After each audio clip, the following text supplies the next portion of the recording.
Fermez les yeux et écoutez. Il fut un temps où les campagnes de France vibraient au rythme d'une seule couleur et d'un seul son. 1.5, l'orange flamboyant.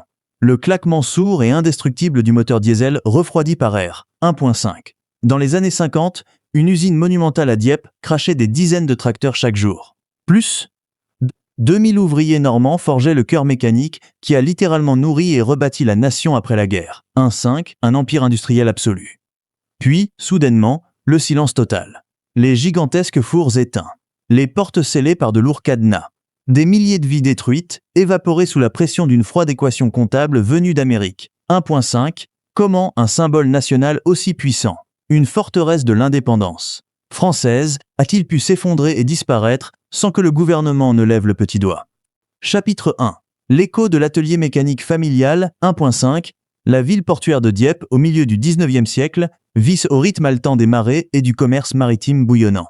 Les grands navires de charge entrent et sortent du bassin, déchargeant des marchandises exotiques venues des quatre coins du globe sur les quais pavés. 1.5. Les marins s'affairent, les grues grincent et l'odeur du sel marin imprègne chaque rue. Mais il suffit de tourner le dos à la mer et de s'éloigner de quelques kilomètres à l'intérieur des terres pour découvrir un tout autre univers. La campagne normande s'étend à perte de vue avec ses terres lourdes, ses bocages denses et ses champs immenses balayés par les vents de la Manche. Dans ces plaines agricoles fertiles, le temps semble figé dans une époque ancestrale. Le travail exténuant de la terre repose encore entièrement sur la force musculaire brute. Les paysans labourent les sillons, sèment les graines à la volée et récoltent les céréales à la sueur de leur front, aidés par de robustes chevaux de trait percherons et des bœufs lents, infatigables. 1.5. Le monde agricole français est alors une vaste et complexe machine composée de chair, d'os et de sueur. Une machine qui atteint désormais ses limites physiques absolues. La révolution industrielle, qui secoue déjà violemment la Grande-Bretagne voisine et commence à transformer les grandes métropoles françaises grâce au charbon et à l'acier, reste encore une rumeur lointaine, presque une légende urbaine pour la majorité des travailleurs des campagnes. Les rendements agricoles stagnent dangereusement, les bras manquent cruellement lors des grandes moissons estivales et la terre exige toujours plus d'efforts, d'heures de labeur et de sacrifices quotidiens. C'est très exactement dans ce contexte historique de transition imminente où le besoin de puissance mécanique devient une urgence vitale pour nourrir une population croissante que l'histoire, fondatrice de Vendeuvre, commence à s'écrire. Elle ne débute pas dans de vastes halles industrielles rutilantes, ni dans les bureaux feutrés de riches banquiers parisiens, mais dans un modeste atelier de mécanique aux murs de briques, blotti au cœur de la région. Les premiers jours de cet atelier naissant sont exclusivement rythmés par le bruit assourdissant du lourd marteau frappant l'enclume et par l'odeur âcre et suffocante du charbon de forge. La famille fondatrice installe ses premiers outils manuels avec une idée directrice extrêmement précise en tête, celle de soulager définitivement le fardeau écrasant des agriculteurs locaux. Au tout début, l'ambition technique reste mesurée et pragmatique. Les artisans qualifiés fabriquent et réparent des outils traditionnels en fer. Ils forgent des socs de charrue plus tranchants et plus résistants à l'usure, ils assemblent des batteuses manuelles en bois et en métal, et ils conçoivent des hache-pailles robustes. 1.5. La réputation grandissante de l'atelier se construit brique par brique sur la solidité à toute épreuve de son acier et sur la précision méticuleuse de ses assemblages. Les paysans des environs apprennent très vite que les équipements sortis de cette forge particulière résistent nettement mieux aux pierres tranchantes et à la rudesse légendaire du sol normand. Le carnet de commandes se remplit à vue d'œil, de jeunes apprentis pleins d'ambition rejoignent les maîtres ouvriers chevronnés et le petit atelier s'agrandit peu à peu, annexant les bâtiments voisins. Cependant, la vision stratégique des fondateurs dépasse largement la simple amélioration des outils à main. 1.5. Ces pionniers observent les bêtes de somme s'épuiser et s'effondrer sous le soleil, brûlant doute pendant les récoltes. Ils comprennent avec une lucidité remarquable que l'avenir de l'agriculture moderne ne réside pas dans un métal plus aiguisé ou dans un outil mieux équilibré, mais dans une force motrice totalement nouvelle, inépuisable et farouchement indépendante des caprices du climat ou de la fatigue animale. La vapeur, cette force invisible et surpuissante qui propulse déjà les lourdes locomotives à travers le pays sur des rails d'acier, doit être domestiquée, miniaturisée et amenée directement au milieu des champs cultivables. Le passage vertigineux de la forge artisanale basique à la construction complexe de machines à vapeur représente un saut technologique colossal pour ces hommes. Il ne s'agit plus simplement de battre le fer rouge jusqu'à lui donner une forme, mais d'usiner des pièces mécaniques avec une tolérance millimétrique pour contenir et diriger des pressions de vapeur extrêmes. L'atelier tout entier se transforme radicalement. De nouvelles machines-outils impressionnantes font leur apparition sur le sol en terre battue. Des tours rudimentaires actionnés par des pédales, des perceuses à colonnes massives, mues par des réseaux de courroies en cuir et des alesseuses bruyantes envahissent l'espace de travail. 1.5 Le labeur quotidien devient soudainement méticuleux, calculé, presque scientifique. Les ouvriers apprennent à couler la fonte en fusion dans des moules en sable noir pour former des cylindres épais et sans défaut, à riveter solidement d'épaisses plaques d'acier pour construire des chaudières étanches capables de résister à la force explosive de la vapeur bouillante. Les journées de travail s'étirent implacablement jusque très tard dans la nuit, seulement éclairées par la lueur vacillante des lampes à huile et le rougeoiement intense des fours de fusion. Les échecs techniques sont nombreux, frustrants et parfois dangereux. Des joints de cuir cèdent sous la chaleur, des pistons mal calibrés se bloquent brutalement dans leur course cylindrique, la pression retombe subitement sans la moindre explication logique. Mais la détermination des équipes reste absolument intacte. Chaque erreur coûteuse enseigne une nouvelle leçon précieuse sur la métallurgie appliquée et la thermodynamique pratique.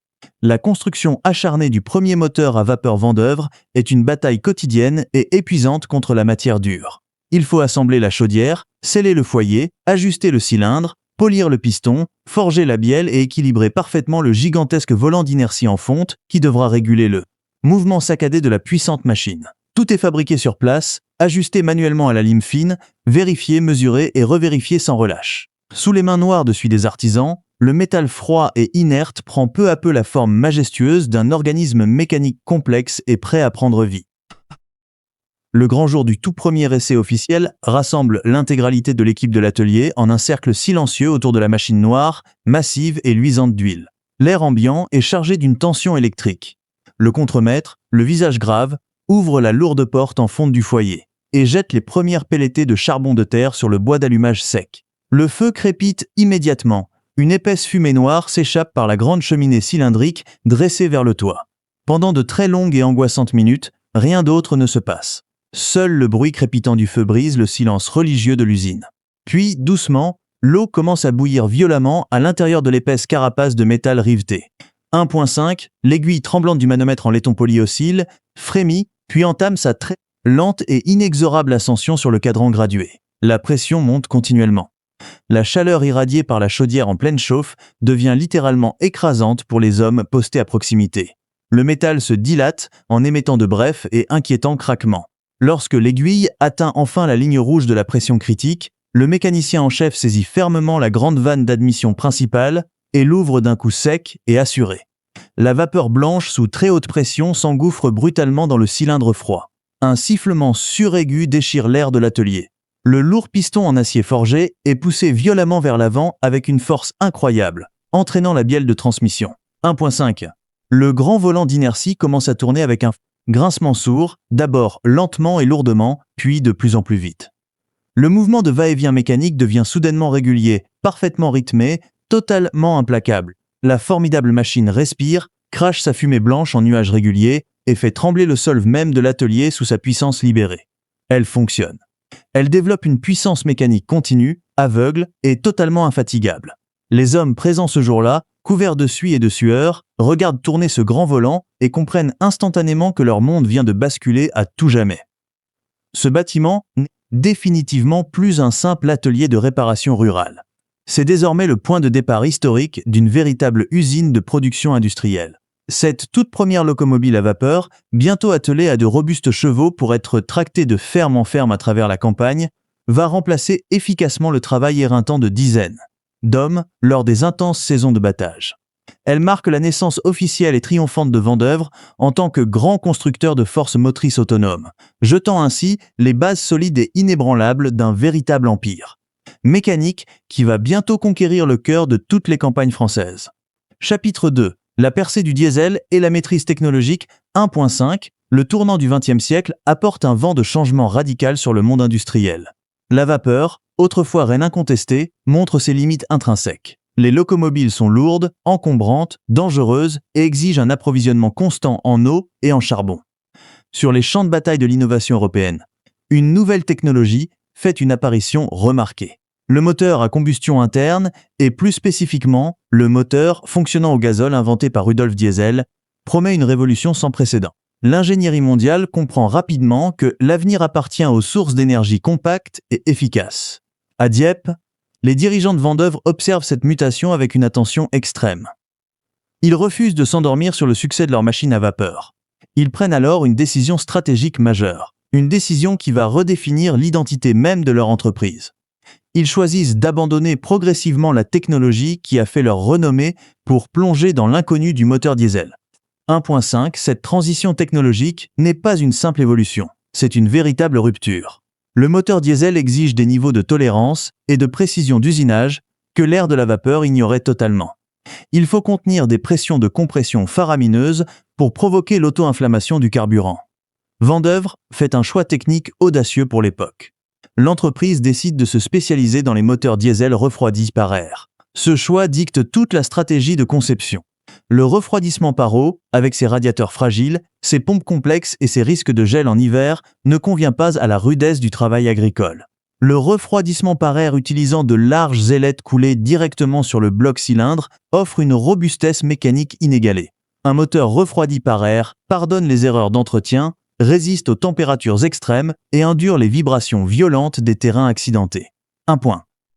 Pour maîtriser cette nouvelle architecture mécanique, Vendeuvre ne sous-traite rien. La direction refuse de dépendre de fournisseurs externes pour les composants critiques. Elle lance un vaste plan d'intégration verticale directement sur le site de Dieppe. L'usine doit se métamorphoser. Les navires marchands déchargent désormais des tonnes de fonte brute et d'acier spécial sur les quais du port normand pour alimenter les nouveaux fours. Vendeuvre construit sa propre fonderie de précision. Couler des cylindres LT pour le refroidissement par air représente un défi métallurgique extrêmement complexe.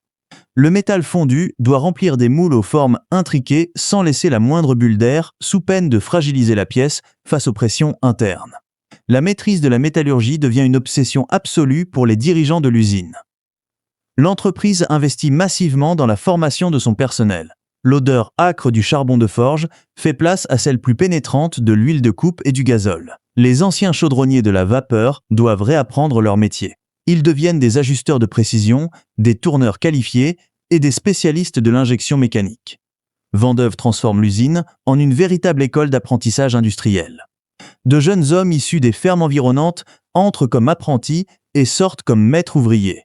Une culture de l'excellence mécanique s'enracine profondément dans les ateliers de Dieppe. Les ouvriers développent un sentiment de fierté intense. Ils ne se contentent pas d'assembler des pièces. Ils donnent vie à des organes mécaniques de haute technologie. Ils savent pertinemment que chaque tolérance respectée au centième de millimètre garantit la fiabilité du moteur final dans les champs. Dans les bureaux d'études, les ingénieurs travaillent jour et nuit. Ils dessinent, calculent et testent de nouvelles pompes à injection capables de pulvériser le gazole avec une pression extrême dans les chambres de combustion. Les bancs d'essai de l'usine résonnent d'un nouveau bruit. Fini le souffle continu de la vapeur. Les ateliers vibrent désormais au rythme saccadé et métallique des claquements diesel. Les premiers prototypes crachent de la fumée noire, chauffent excessivement ou cassent net sous la contrainte physique. Les ingénieurs analysent chaque échec de manière clinique. Ils modifient les alliages de fonte, redessinent le profil des arbres à cames et ajustent le tarage des injecteurs. Les essais d'endurance sont poussés à l'extrême. On fait tourner des moteurs à plein régime pendant des semaines entières dans des salles surchauffées pour simuler les pires conditions climatiques estivales. Le processus de développement s'avère long, très coûteux et semé d'embûches techniques. 1.5 La persévérance finit par payer de manière spectaculaire. Le moteur diesel Vendeuvre refroidi par air prend sa forme définitive. Il se révèle compact, extrêmement dense, rugueux d'apparence mais d'une précision diabolique à l'intérieur. Son architecture apparemment simple dissimule une conception très brillante. Vendeuvre réussit le pari de concevoir un moteur d'haute technologie totalement réparable par un mécanicien de village équipé de simples outils basiques. Il n'y a pas de joint de culasse fragile ni de circuit d'eau capricieux. Chaque cylindre est indépendant et peut se remplacer individuellement en cas d'avarie majeure. La simplicité devient la force ultime de la machine. 1.5 L'heure de vérité sonne lorsque les premiers exemplaires de série quittent l'usine de Dieppe pour affronter la dure réalité du terrain agricole. Les moteurs Vendeuvre animent des pompes d'irrigation, des génératrices électriques et de lourdes batteuses de céréales. Les conditions de test grandeur nature sont d'une brutalité inouïe. Dans les champs de blé étouffants de l'été, Recouvert d'une poussière abrasive qui s'infiltre absolument partout, le bloc moteur à refroidissement par air tourne à plein régime du lever au coucher du soleil sans jamais faiblir. Là où d'autres engins concurrents surchauffent pitoyablement et cassent, la mécanique de Dieppe continue de marteler son rythme régulier. Le moteur consomme nettement moins de carburant que les anciens systèmes. Un argument économique lourd et décisif pour les exploitants agricoles au budget serré. 1. Le bouche à oreille fonctionne à une vitesse fulgurante dans les campagnes françaises. Les agriculteurs, naturellement méfiants envers les nouveautés techniques trop complexes, observent silencieusement la machine à l'œuvre. Ils constatent de leurs propres yeux sa robustesse phénoménale, sa facilité de démarrage à froid par les matins d'hiver glacial et son couple impressionnant à très bas régime. Le scepticisme initial des paysans laisse rapidement place à une admiration totale et inconditionnelle. Le moteur diesel devient synonyme de la marque normande. Dire qu'on possède un Vendeuvre signifie publiquement posséder une force mécanique indestructible. Cette réussite technologique incontestable propulse brutalement l'entreprise dans une toute nouvelle dimension industrielle. L'usine de Dieppe tourne à plein régime et embauche à tour de bras. Les commandes affluent de toutes les provinces françaises et des vastes territoires d'outre-mer. Vendeuvre ne vend plus seulement des machines agricoles. L'entreprise vend une garantie de fiabilité absolue et sans compromis. Le pari risqué de l'indépendance technologique et du choix du refroidissement par air est totalement gagné. Les ouvriers de Dieppe prouvent au monde entier qu'ils peuvent rivaliser directement avec les meilleurs et les plus grands motoristes européens. Le nom de Vendeuvre brille intensément au firmament de la mécanique industrielle nationale. L'entreprise détient désormais le cœur technologique parfait, qui va lui permettre d'accomplir sa plus grande réalisation. Ce moteur exceptionnel, rugissant de puissance, n'attend plus qu'une seule chose pour conquérir définitivement le territoire. Il lui faut un châssis en acier, 4 roues robustes et une couleur emblématique pour sillonner fièrement les routes de terre. L'ère héroïque de la motorisation stationnaire s'achève dans la gloire totale. Elle ouvre grand les portes de l'usine à l'âge d'or du tracteur agricole. Chapitre 3. L'âge d'or et le symbole orange 1.5, la fin de la Seconde Guerre mondiale laisse la France dans un état de ruine quasi total. Les campagnes sont dévastées par les combats et les réquisitions militaires. Les hommes jeunes manquent cruellement. Le cheptel animal, autrefois moteur principal des fermes, a été décimé. La nation a faim et doit impérativement relancer sa production agricole dans l'urgence la plus stricte. Le gouvernement français, massivement appuyé par le plan Marshall, fixe une priorité absolue. Il faut moderniser et rééquiper l'agriculture du pays sans perdre une seconde. La mécanisation n'est plus perçue comme un simple progrès technique optionnel, elle devient une obligation de survie nationale. Vendeuvre saisit cette fenêtre d'opportunité historique avec une force de frappe industrielle redoutable. L'entreprise de Dieppe dispose d'un avantage comparatif majeur. Elle maîtrise parfaitement son moteur diesel refroidi par air, une mécanique robuste, éprouvée et virtuellement indestructible. Il lui reste à concevoir un châssis digne de ce moteur pour proposer une gamme complète de tracteurs capables de relever le défi gigantesque de la reconstruction. 1 point. Dès le début des années 50, l'usine lance une série de modèles qui vont marquer de manière indélébile l'histoire rurale française. Les ingénieurs de Vendeuvre dictent un design axé sur la fonctionnalité pure et dure. Les capots sont taillés à la serpe, les calandres se montrent épaisses, les essieux avant sont lourdement surdimensionnés pour encaisser les chocs violents et franchir les ornières les plus profondes, sans jamais broncher. Pour se démarquer de la concurrence, Vendeuvre opte pour une identité visuelle agressive et inoubliable. Les tracteurs sortent des chaînes de montage, peints d'une couleur flamboyante. Un orange éclatant, vif, instantanément reconnaissable à des kilomètres de distance, au milieu des champs de blé doré, ou des grandes plaines de terre brune retournées. Cette peinture orange ne sert pas uniquement à protéger la tôle épaisse contre la corrosion humide des matins d'hiver. Elle se transforme rapidement en un véritable étendard commercial. Un Vendeuvre orange stationné au milieu de la cour d'une exploitation agricole signifie publiquement que le fermier investit dans la modernité, qu'il gagne de l'argent et qu'il choisit la solidité. Mécanique française. 1. À Dieppe, l'usine tourne à un rythme littéralement frénétique pour satisfaire une demande insatiable. Les ateliers s'étendent de part et d'autre des rues de la ville. Les chaînes d'assemblage crachent des dizaines de tracteurs flambant neufs chaque jour. Plus de 2000 ouvriers franchissent les grilles en fer forgé de l'établissement tous les matins. La grande sirène à vapeur de l'usine rythme la vie quotidienne de toute la cité portuaire normande. Travailler chez Vendeuvre constitue une source de fierté sociale immense pour les habitants de la région. Des familles entières s'y succèdent de père en fils, transmettant patiemment les secrets de l'usinage au centième de millimètre et de la fonderie de précision. Les ouvriers savent intimement qu'ils ne fabriquent pas de simples objets de consommation courante. Ils forgent l'outil indispensable de la renaissance agricole du pays. La fonderie tourne jour et nuit, illuminant le ciel sombre de ses lueurs rougeâtres. Les odeurs métalliques de fonte en fusion, de sable brûlé, d'huile de coupe et de peinture fraîche se mélangent en permanence dans l'air ambiant. 1.5. La direction commerciale déploie en parallèle un réseau de concessionnaires et d'agents locaux extrêmement dense sur tout le territoire national. Presque chaque grande région agricole, chaque canton rural finit par posséder son garage agréé affichant le panonceau Vendeuvre. Le service après-vente est pensé et organisé pour frôler l'irréprochable. Un mécanicien de village, formé directement par la marque, peut intervenir sur un tracteur tombé en panne en plein champ et le réparer en quelques heures seulement. Il s'appuie logiquement sur la grande accessibilité, la simplicité mécanique redoutable du fameux moteur refroidi par air. Cette proximité permanente avec les ruraux forge une loyauté commerciale indéfectible. Les agriculteurs achètent un premier tracteur Vendeuvre, valident sa solidité face au pire traitement, puis en commandent un deuxième quelques années plus tard pour agrandir l'exploitation ou équiper le fils qui reprend la ferme. 1.5. Les modèles phares de la marque, comme la série des Super DD, deviennent des références absolues sur le marché. Ils offrent une force de traction phénoménale, un couple impressionnant à très bas régime et une consommation de gazole extrêmement maîtrisée. La presse spécialisée de l'époque loue régulièrement la qualité d'assemblage, le poids rassurant et la durabilité des engins normands. Les carnets de commandes explosent littéralement.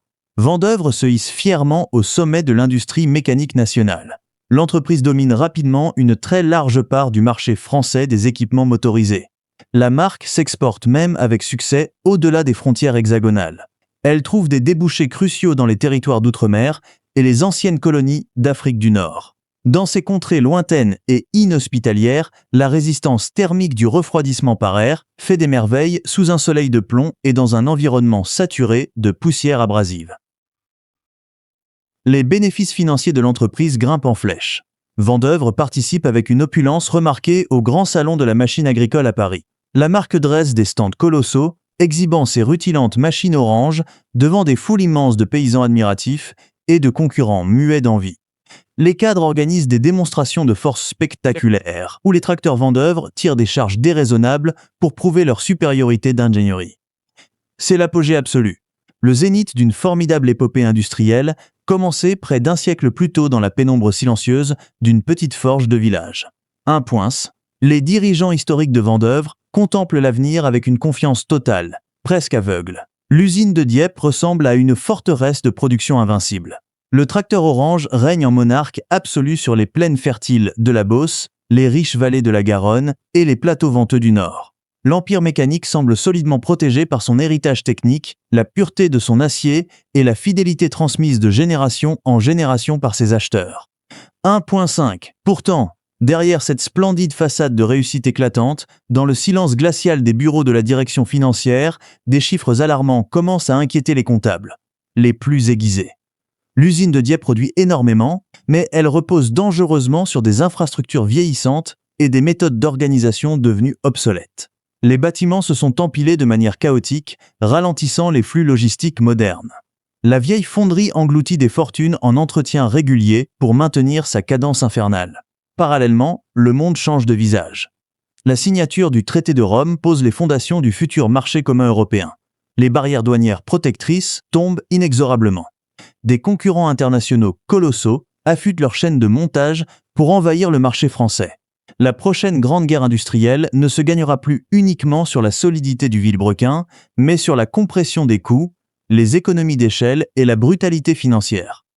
La belle couleur orange brille encore puissamment sous le soleil des moissons, mais les nuages noirs d'une tempête économique mondiale s'amoncellant silencieusement à l'horizon. Chapitre 4. Les vagues de la concurrence et les limites financières 1.5, la fin des années 50 marque une rupture brutale dans l'histoire économique de l'Europe. La période euphorique de la reconstruction d'après-guerre s'essouffle.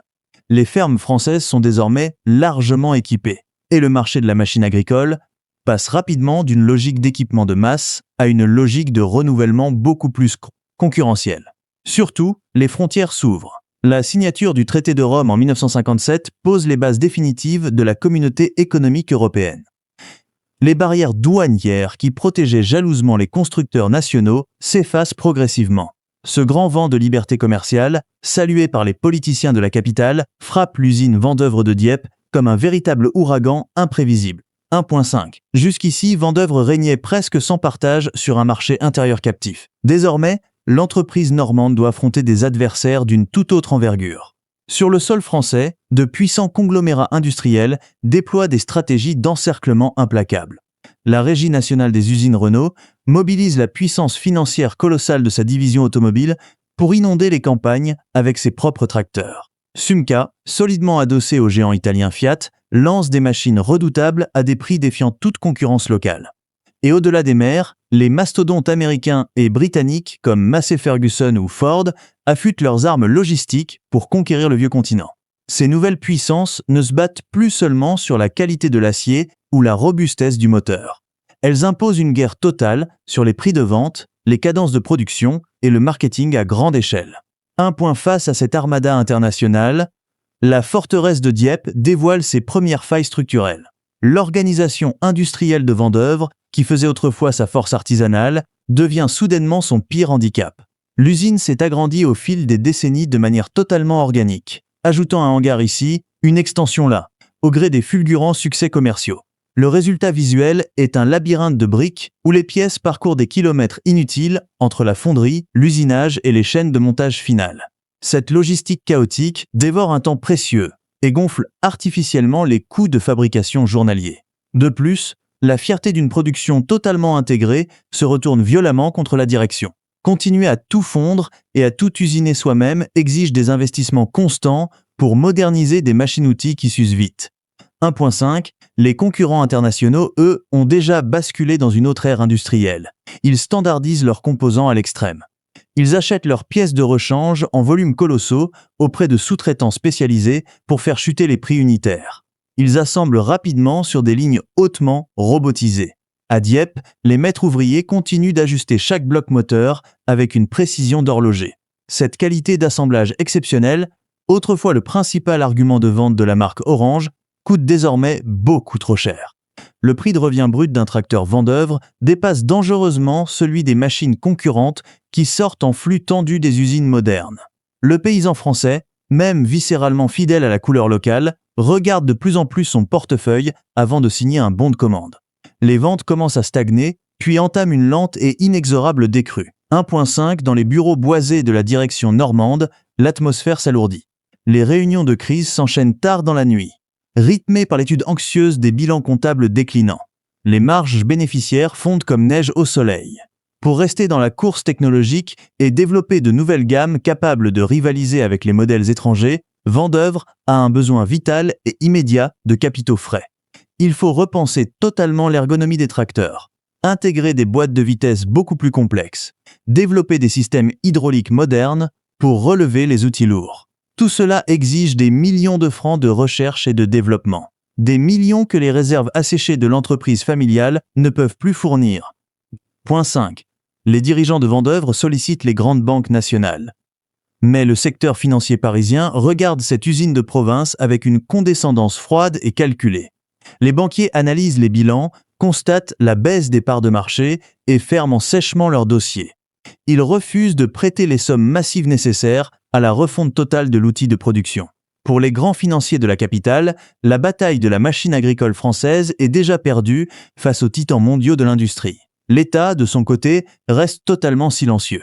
Aucune politique de sauvegarde industrielle d'envergure n'est déclenchée pour protéger ce fleuron historique de la mécanique nationale. Vendeuvre est laissé seul, complètement isolé, face à l'océan tumultueux du libre-échange mondialisé. 1.5. L'étau financier se resserre implacablement autour du coût de l'entreprise. Les liquidités viennent à manquer pour payer les fournisseurs d'acier brut. Le département de la recherche est contraint de geler ses projets les plus prometteurs pour économiser chaque centime. Sur les chaînes de montage, les ouvriers perçoivent immédiatement ce ralentissement mortifère. Les heures supplémentaires, autrefois monnaie courante et source de revenus confortables, disparaissent du jour au lendemain. Les ouvriers de Dieppe, habitués au rythme frénétique des 30 glorieuses, regardent les stocks de machines invendues s'accumuler lentement sur les parkings de l'usine. Une angoisse sourde remplace la fierté vibrante d'antan. Le grand moteur diesel refroidi par air, fierté historique de la marque, ne suffit plus à masquer le manque cruel de trésorerie. Une entreprise industrielle ne peut pas survivre uniquement sur la gloire passée de son ingénierie. Elle doit investir massivement pour exister le lendemain. Acculée, épuisée par cette longue guerre d'usure financière, la famille dirigeante de Vendeuvre doit affronter l'impensable. La survie à court terme de l'usine, la sauvegarde espérée des milliers d'emplois locaux et la pérennité du nom exigent un sacrifice absolu. Puisque les banques françaises refusent catégoriquement de soutenir leur propre industrie lourde, il faut aller chercher l'argent vital ailleurs. Au-delà des frontières, de grands conglomérats industriels disposent de réserves de trésorerie gigantesques et cherchent précisément à s'implanter en Europe pour profiter du nouveau marché commun. La décision finale est prise avec une immense amertume. La direction envoie des émissaires discrets pour sonder d'éventuels repreneurs internationaux. Les rumeurs de rachat commencent à circuler dans les vestiaires. On murmure que des hommes en costume sombre ont été aperçus visitant les ateliers de fonderie avec des calepins. C'est un aveu de faiblesse terrible, la fin déchirante d'une indépendance farouche cultivée depuis plus d'un siècle. Le colosse normand aux pieds d'argile vacille dangereusement. Il ne lui reste plus qu'à trouver la main financière qui acceptera de le soutenir, même si cette main exige d'en prendre le contrôle total et absolu. Chapitre 5. La poignée de main fatidique avec l'Amérique 1.5, l'année 1958, s'inscrit au fer rouge dans les archives industrielles de la ville de Dieppe. L'asphyxie financière, décrite avec tant de brutalité lors des mois précédents, atteint finalement son point de rupture irréversible. Dans les bureaux de la direction normande, les regards sont hagards. Les réserves de liquidités sont totalement asséchées. L'usine n'a techniquement plus les moyens de payer ses fournisseurs d'acier ou de financer les indispensables programmes de recherche pour affronter la concurrence européenne. Les chaînes de montage de Dieppe, jadis fières et bouillonnantes d'activité, menacent de s'arrêter définitivement dans un grand silence métallique. Pour éviter la faillite pure et simple et la mise à la rue de milliers de familles ouvrières, la direction historique de Vendeuvre doit trouver un sauveur providentiel. Ce sauveur ne viendra ni de Paris, ni des grandes banques nationales françaises. Il va traverser l'océan Atlantique. Le géant américain Ali Chalmers, colosse industriel basé à Milwaukee, dans l'État du Wisconsin, cherche activement une tête de pont stratégique pour pénétrer le tout nouveau marché commun européen. 1.5. Ali Chalmers n'est pas un simple constructeur de tracteurs. C'est un véritable titan de l'industrie lourde américaine. L'entreprise fabrique des turbines géantes, des équipements miniers cyclopéens et des engins de terrassement capables de déplacer des montagnes. Elle possède des réserves de dollars colossales et une soif inextinguible d'expansion mondiale. Pour les redoutables stratèges de Milwaukee, racheter une usine française en difficulté financière coûte une fraction infime du prix d'une construction neuve sur le sol européen. Vendeuvre leur offre sur un plateau d'argent des infrastructures opérationnelles, une main-d'œuvre qualifiée, mais surtout un réseau de concessionnaires extrêmement dense et une marque respectée par la totalité des paysans français. L'alliance semble absolument parfaite sur le papier comptable. 1.5. Les tractations préliminaires se déroulent dans le plus grand secret, à huis clos. Des avocats d'affaires vêtus de costumes stricts et des auditeurs financiers américains débarquent discrètement à Dieppe. Ils arpentent les vieux ateliers en briques rouges, mesurent les cadences de production, évaluent l'âge de la fonderie et scrutent impitoyablement les livres de compte. Leur regard est purement clinique, dépourvu du moindre sentimentalisme. Ils ne voient pas un siècle d'histoire locale ou le savoir-faire transmis de père en fils par les maîtres fondeurs normands. Ils voient des lignes de bilan, des coûts de production à sabrer d'urgence et un canal de distribution prêt à l'emploi pour écouler leurs propres machines. Le choc des cultures d'entreprise est immédiat. D'un côté, une famille d'industriels français attachés à la mécanique de précision et à la noblesse de l'outil. De l'autre, une machine de guerre financière américaine obnubilée par les volumes de vente, la standardisation absolue et la rentabilité à court terme. 1.5. L'annonce officielle du rachat tombe comme un coup de tonnerre sur la ville portuaire en plein milieu de l'année 1958. Ali Chalmers prend le contrôle total et majoritaire de l'entreprise Vendeuvre. Les communicants américains déploient immédiatement un discours triomphant et rassurant dans la presse locale et nationale. Ils promettent une pluie torrentielle de capitaux frais, la modernisation accélérée des vieilles chaînes d'assemblage et l'ouverture immédiate du vaste marché mondial aux moteurs Vendeuvre refroidis. Par air. Pour calmer les légitimes inquiétudes des syndicats locaux, les nouveaux propriétaires jurent solennellement de préserver chaque emploi et de respecter scrupuleusement l'héritage mécanique de la marque Orange. Les journaux titrent sur la naissance d'un nouveau géant franco-américain de la machine agricole. 1. Dans les ateliers obscurs de Dieppe, l'ambiance oscille brutalement entre un profond soulagement immédiat et une angoisse silencieuse pour l'avenir. Les ouvriers savent pertinemment que ce rachat spectaculaire évite la fermeture immédiate des grilles. Les salaires tomberont bien à la fin du mois, les fours continueront de brûler et les familles pourront se nourrir. Les politiciens de la région sablent le champagne lors de réceptions officielles et saluent chaleureusement les riches investisseurs étrangers venus sauver l'industrie locale du naufrage. Mais près des bancs d'essai et sur les lignes de montage manuel, les vieux mécaniciens secouent la tête d'un air sombre. Ils redoutent l'importation brutale des méthodes de travail de Détroit ou de Milwaukee. Ils craignent le chronométrage impitoyable de chaque geste, la parcellisation extrême des tâches et la fin définitive du travail d'ajusteur qualifié. L'âme artisanale et fière de l'usine tremble sous le poids imminent de la standardisation de masse imposée par l'Amérique. 1.5 La réalité froide du rachat s'impose très vite à l'ancienne équipe dirigeante française. Les fondateurs historiques de Vendeuvre perdent instantanément tout pouvoir de décision stratégique réel. Ils cèdent leur grand bureau boisé à de jeunes gestionnaires dépêchés directement depuis les États-Unis. Ces nouveaux directeurs ne parlent pas un mot de français et ne connaissent absolument rien aux subtilités de l'agriculture ou de la géographie européenne. Ils appliquent aveuglément des directives rédigées à des milliers de kilomètres de l'autre côté de l'océan. Les réunions décisives se tiennent désormais exclusivement en anglais. Les plans de production locaux, les choix d'ingénierie et même les budgets alloués au moindre achat d'outillage doivent être validés par le siège mondial dans le Wisconsin. La bureaucratie corporative remplace la réactivité de l'entreprise familiale. 1. Le changement radical de propriétaire se matérialise visuellement de manière très symbolique dans toute la ville. Sur les façades noircies de l'usine, de nouvelles plaques émaillées font leur apparition. Le nom de Vendeuvre ne trône plus seul et souverain. Il est désormais accolé de force au logo géant d'Ally Chalmers. Les documents officiels de l'entreprise, les bons de commande imprimés et les grandes affiches publicitaires portent cette nouvelle double identité complexe. Mais tout le monde, du simple balayeur au chef d'atelier, comprend parfaitement qui dicte désormais la marche à suivre. La légendaire couleur orange vif, véritable fierté visuelle de la marque normande, commence progressivement à côtoyer le fameux orange perçant caractéristique des colossaux engins de terrassement américains. L'identité visuelle se brouille, annonçant la confusion à venir dans les esprits des clients. 1. Le jour de la poignée de main officielle et de la signature finale marque un point de non-retour absolu dans l'histoire industrielle française. Sous les crépitements des flashs des photographes, les documents notariés scellent le sort définitif d'une aventure humaine entamée au siècle précédent.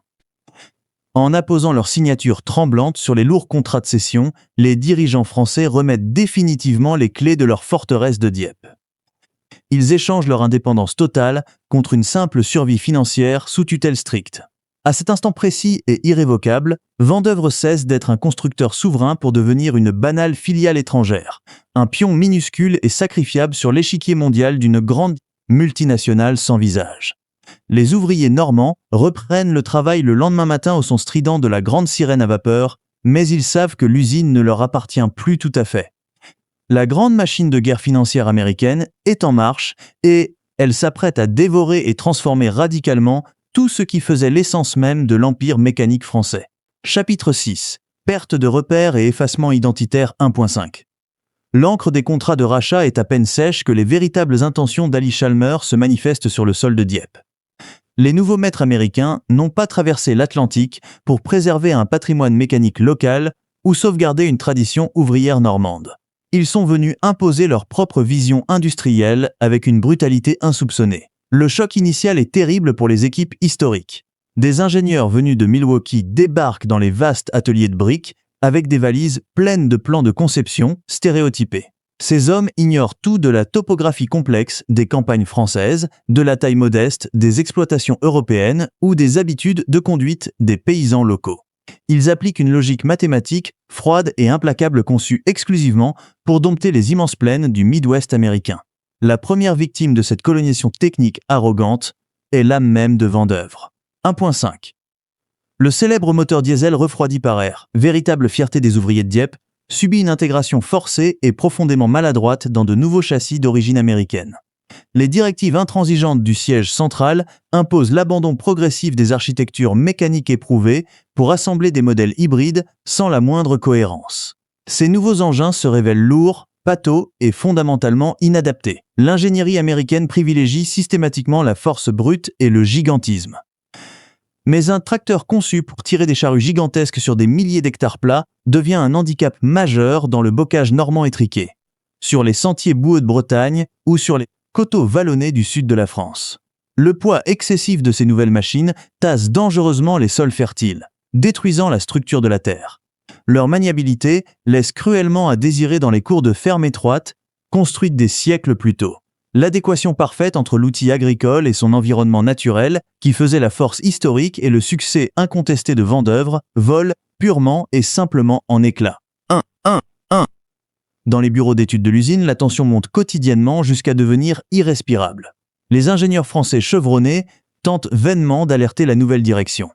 Ils rédigent des rapports techniques détaillés pour expliquer fermement que les transmissions américaines ne résisteront pas aux méthodes de labeur locale beaucoup plus exigeantes. Ils soulignent l'hérésie de modifier les réglages d'injection délicats qui garantissaient l'économie de carburant tant appréciée par les clients ruraux. Ils défendent la pureté de leur acier forgé sur place et la qualité de leur moulage de précision. Mais ces avertissements tombent systématiquement dans l'oreille de sourds. La direction financière américaine impose le silence absolu et exige le respect aveugle des normes dictées par la maison mère. Les anciens cadres de Dieppe se retrouvent réduits au rôle humiliant de simples exécutants dociles.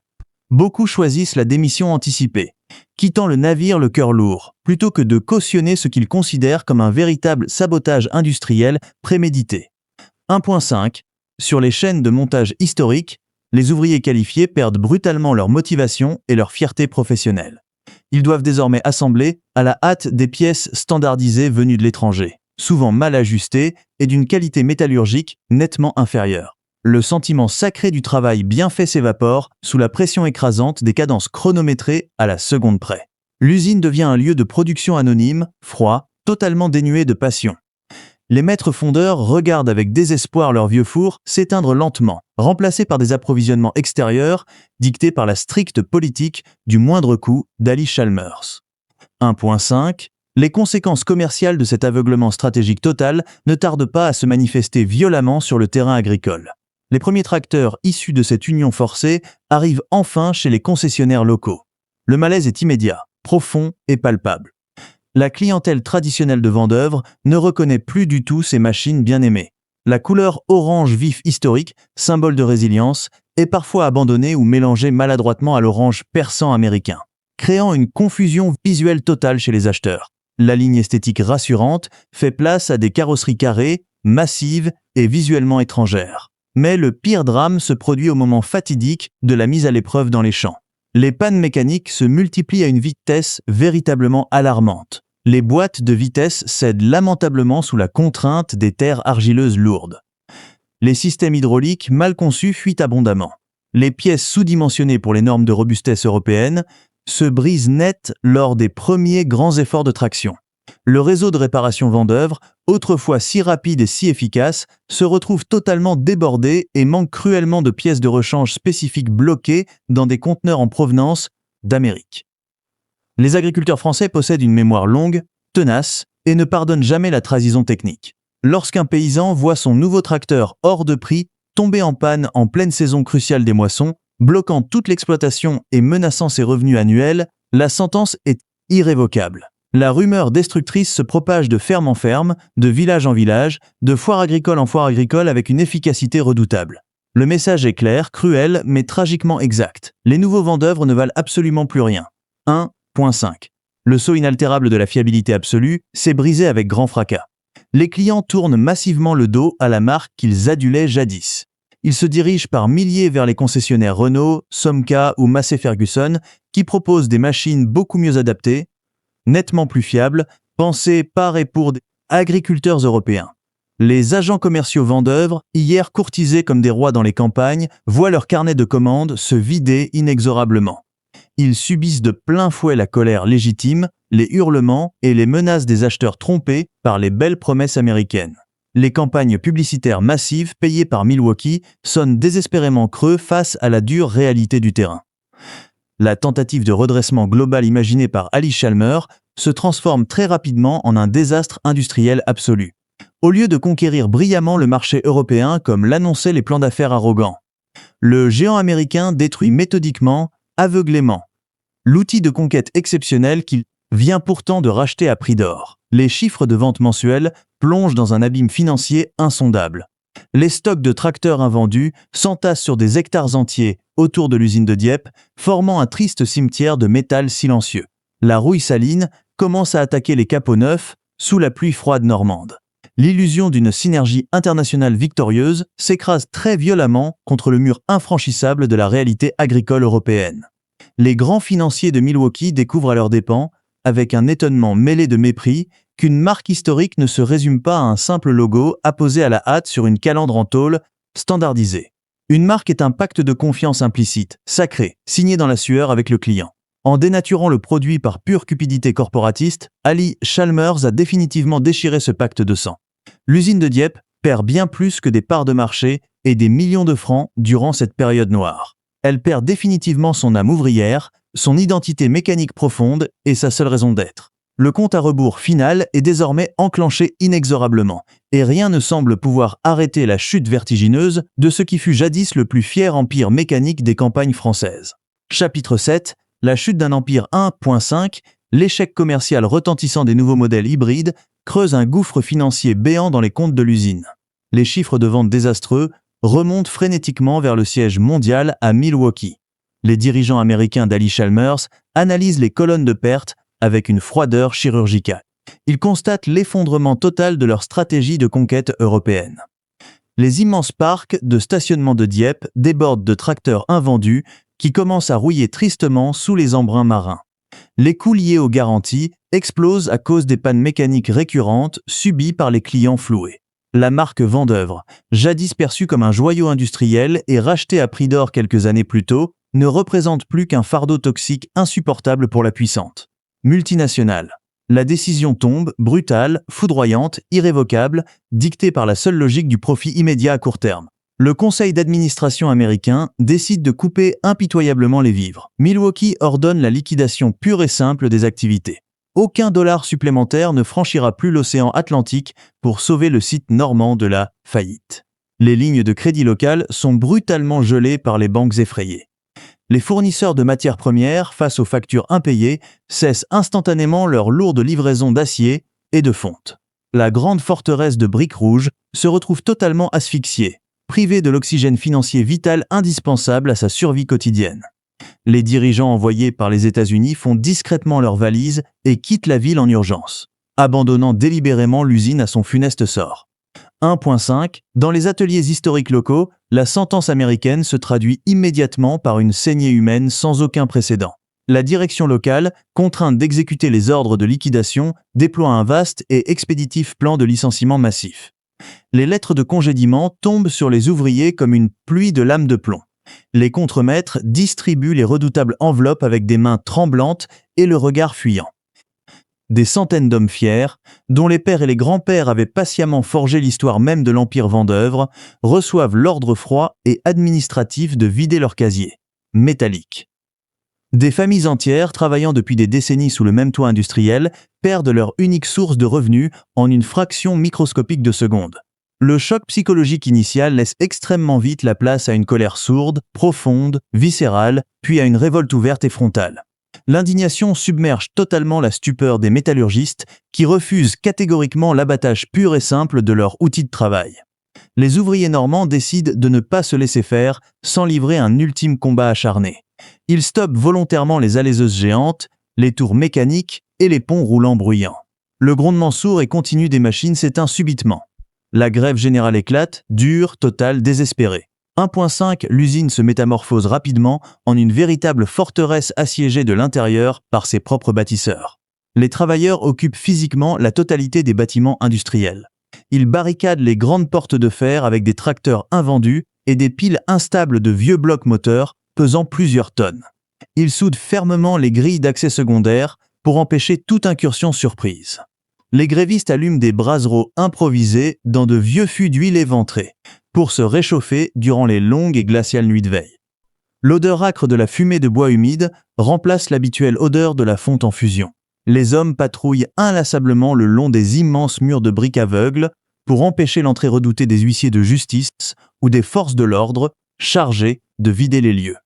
Ils défendent farouchement leur gagne-pain quotidien, intimement persuadés que la qualité intrinsèque de leur savoir-faire finira miraculeusement par convaincre des investisseurs nationaux providentiels.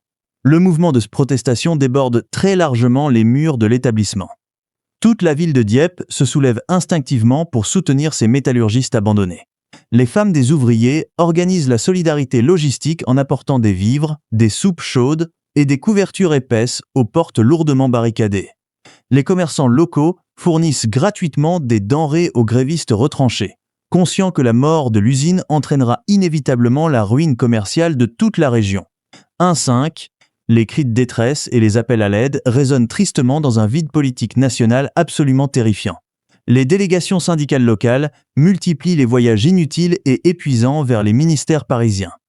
Elles déposent des dossiers techniques très épais sur les bureaux des hauts fonctionnaires, prouvant chiffres à l'appui la viabilité d'une relance industrielle sous pavillon strictement national. Elles implorent publiquement les élus de défendre l'indépendance mécanique de la France face au capitalisme destructeur étranger. Mais la réponse étatique se limite invariablement au silence poli, à la langue de bois ou à l'impuissance cyniquement avouée. Personne au sommet du pouvoir politique français ne souhaite prendre le risque immense de nationaliser une usine lourdement endettée, ni surtout d'affronter la colère diplomatique de la très puissante entreprise américaine Ali Chalmers. Le gouvernement refuse catégoriquement d'interférer dans les affaires financières privées d'une multinationale. Les politiciens parisiens se contentent de formuler quelques vagues promesses de reclassement professionnel. Les ouvriers barricadés tentent désespérément de montrer leurs mains noires de cambouis et leurs outils polis par des années de travail acharné, réclamant simplement le droit fondamental de continuer à fabriquer de bonnes machines. Ils comprennent finalement avec une amertume terrible et définitive qu'ils sont totalement sacrifiés, oubliés, effacés sur le grand autel de la rentabilité financière mondialisée.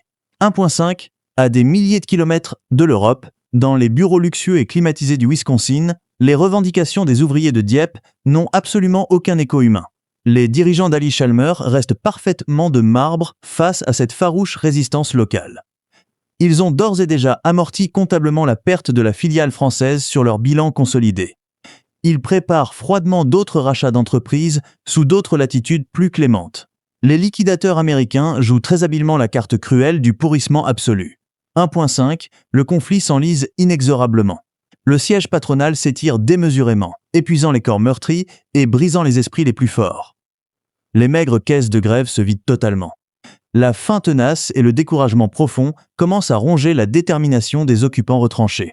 La lutte totalement inégale oppose la chair fragile et le sang chaud d'une communauté ouvrière à la froideur inébranlable du capitalisme financier international. 1.5 La conclusion tragique de ce bras de fer furieusement asymétrique ne fait malheureusement aucun doute. Par une matinée grise, humide et glaciale, les ouvriers épuisés, vaincus par l'usure financière calculée et l'abandon politique manifeste, finissent douloureusement par céder. Ils lèvent les lourdes barricades métalliques avec des gestes lents, lasses, presque mécaniques. Ils nettoient leur poste de travail une toute dernière fois par fierté résiduelle, rangent minutieusement leurs outils personnels dans de vieilles sacoches de cuir usé. Ils traversent silencieusement les ateliers vides, caressant furtivement l'acier froid des machines qu'ils connaissent par cœur depuis leur enfance. Le silence retombe très lourdement sur la grande halle d'assemblage principale. Un silence oppressant, total, terrifiant, qui remplace définitivement le fracas métallique séculaire. La direction placarde officiellement le terrible avis de fermeture définitive sur les lourds portails de tôle ondulée. Les lettres d'imprimerie noire sur le papier blanc frappent les regards embués comme un avis de décès irrémédiable. L'usine ferme. Les machines s'arrêtent pour l'éternité. Des hommes en larmes, fiers mécaniciens brisés net par une décision lointaine, regardent les hautes grilles se refermer bruyamment devant eux. Un cadenas en acier lourd vient sceller implacablement l'entrée de leur vie. C'est la fin absolue.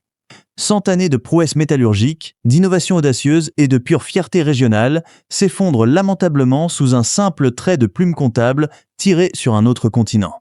L'Empire de fer est tombé.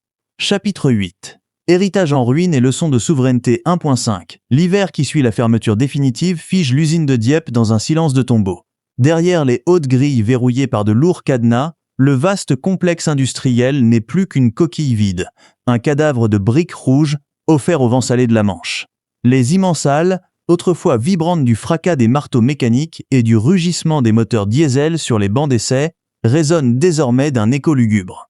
La direction américaine mandate très rapidement des équipes de ferrailleurs spécialisées pour nettoyer le site. Le démantèlement commence immédiatement. C'est une curée méthodique.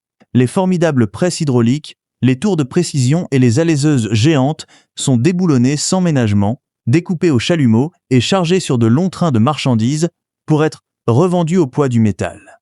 La vieille fonderie, cœur brûlant de l'entreprise où des générations d'artisans normands coulaient l'acier en fusion, est rasée jusqu'aux fondations. Les moules en sable noir, qui donnaient naissance aux célèbres cylindres refroidis par air, sont détruits à tout jamais. Le sol tremble une dernière fois sous le passage des bulldozers. En quelques mois à peine, le géant mécanique est totalement désossé. Il ne reste absolument plus que des hangars béants, des sols tachés d'huile noire séchée et des vitres brisées par les intempéries.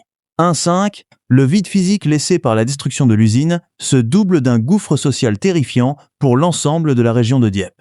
Des milliers d'ouvriers hautement qualifiés se retrouvent brutalement dispersés dans la nature.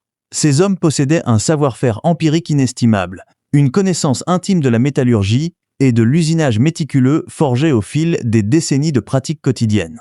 Ce capital humain incalculable s'évapore purement et simplement dans l'indifférence générale. Certains mécaniciens chevronnés tentent désespérément de retrouver du travail dans de petits garages locaux, réparant des voitures de tourisme ou de banals camions de livraison. D'autres, trop âgés pour espérer une reconversion professionnelle, sombrent dans une précarité matérielle amère et silencieuse.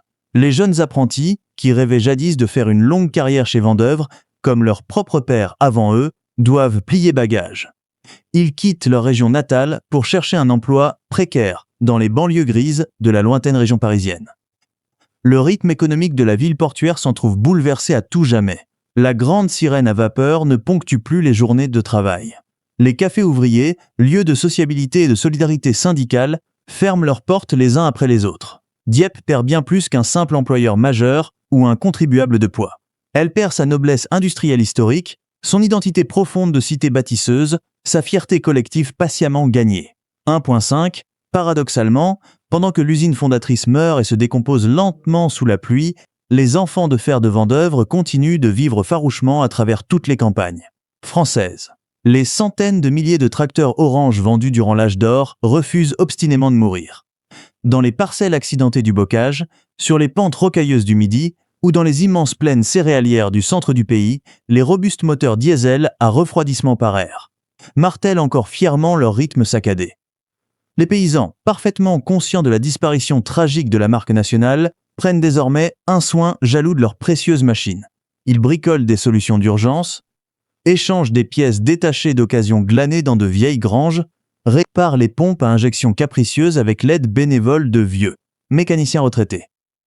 Le tracteur Venveuve démontre magnifiquement une toute dernière fois la justesse incroyable de sa conception mécanique initiale.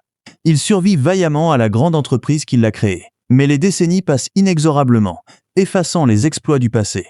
L'usure du temps, l'absence de plus en plus cruelle de pièces neuves et l'évolution radicale des techniques agricoles finissent fatalement par reléguer ces incrévables serviteurs au fond des hangars, sombres. Leurs épaisses carrosseries d'acier rouillent très lentement. Le beau orange, flamboyant, se ternit inévitablement sous la couche de poussière des années accumulées.